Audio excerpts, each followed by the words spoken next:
अगर सारी दुनिया में खिलाड़ियों को लेकर कोई लिस्ट बनाई जाए उनको पैसा देने के लिए, तो उस लिस्ट में बुमराह को आप अलग रख दो, क्योंकि बुमराह जैसा कोई हार्डिच नहीं है, कहीं कोई नहीं है। मतलब इंडिया में, दुनिया में बुमराह अलग लीग के। बीसीसीआई को भी लोग कहते हैं कि भाई साहब एक कॉन्ट्रैक्ट लिस्ट A+ की जगह A++ बना दो, क्योंकि बुमराह वहां डिजर्व करते हैं। ऑस्ट्रेलिया के दौरे पर भी बुमराह अकेले हैं जो ऑस्ट्रेलिया से लड़ाई लड़ रहे हैं। लेकिन फिर एक खबर आती कि यार कमेंटेटर की तरफ से बुमराह को बंदर कह दिया जाता है, और ये बहुत बहुत बहुत शॉकिंग होता है। शॉकिंग, बुमराह जैसे खिलाड़ी पर नस्लीय टिप्पणी करना। आई मीन, अगर किसी महान खिलाड़ी का आप सम्मान नहीं कर सकते हैं तो आप उसका अपमान करने का अधिकार तो नहीं रखते हैं।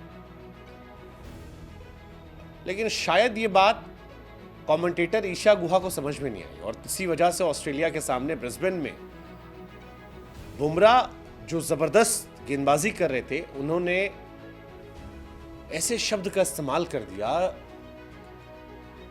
जो बुमराह को बंदर बताने जैसा था। किफायती बंदर, वैल्यूएबल प्रेमेट। इस टिप्पणी को लेकर सारी दुनिया बढ़ गई और यह सवाल उठने लगा कि यार how can you disrespect Jasprit Bumrah. हालांकि मैडम को इस बात का एहसास हुआ, मैडम ने माफी मांगी और कहा कि भाई माफ कर दो। रवि शास्त्री ने कहा वो बहादुर है, लेकिन बहादुर नहीं है।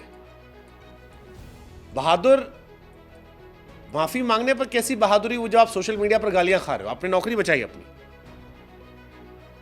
सोशल मीडिया पर सारी दुनिया आपको क्रिटिसाइज कर रही थी, आपके कमेंट्री करियर पर सवाल खड़े हो रहे थे। आपके पास ऑप्शन क्या बचा था?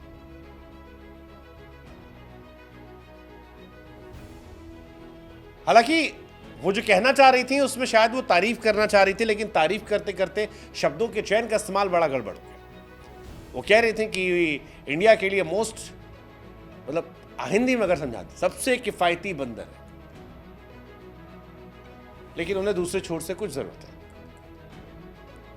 अब ये थोड़ा शॉकिंग था। इंडिया ऑस्ट्रेलिया में ऐसी टिप्पणी पहले भी हुई है। 2008 में सिडनी टेस्ट था, एंड्रू साइमंड और हरभजन सिंह के बीच मंकी गेट कांड की याद आई थी। हरभजन ने एक टिप्पणी की थी, ऐसा कहा गया, साइमंड ने शिकायत करवाई, काफी हंगामा हुआ, काफी ज्यादा हंगामा हुआ।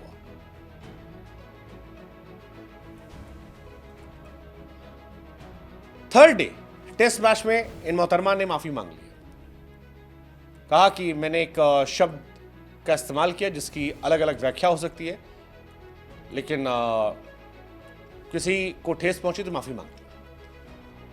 ये उन्होंने कहा। रवि शास्त्री ने उनकी तारीफ कर दी, आप मैं ब्ला ब्ला ब्ला, मैं ये हूं, मैं वो हूं, ऐसा वैसा, ये हूं।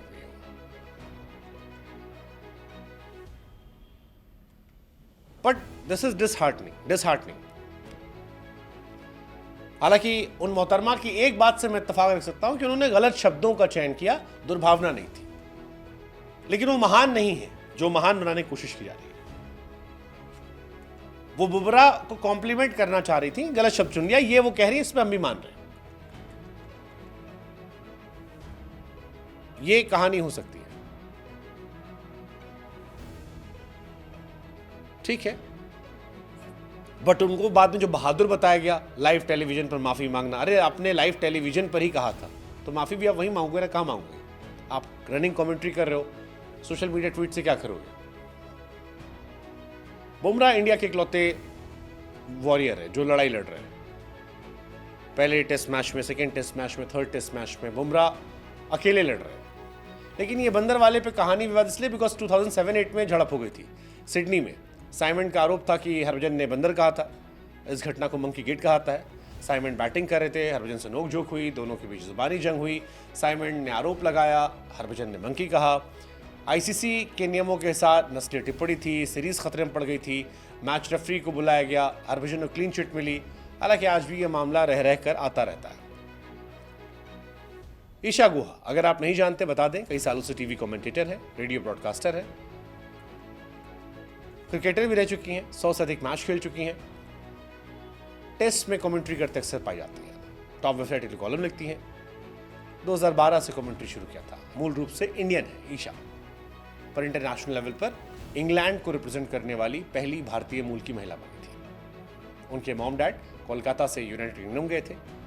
इंग्लैंड के बकिंघम शायर में उनका जन्म हुआ था।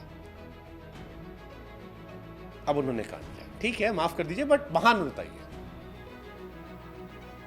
महान नहीं है, बाकी ठीक है।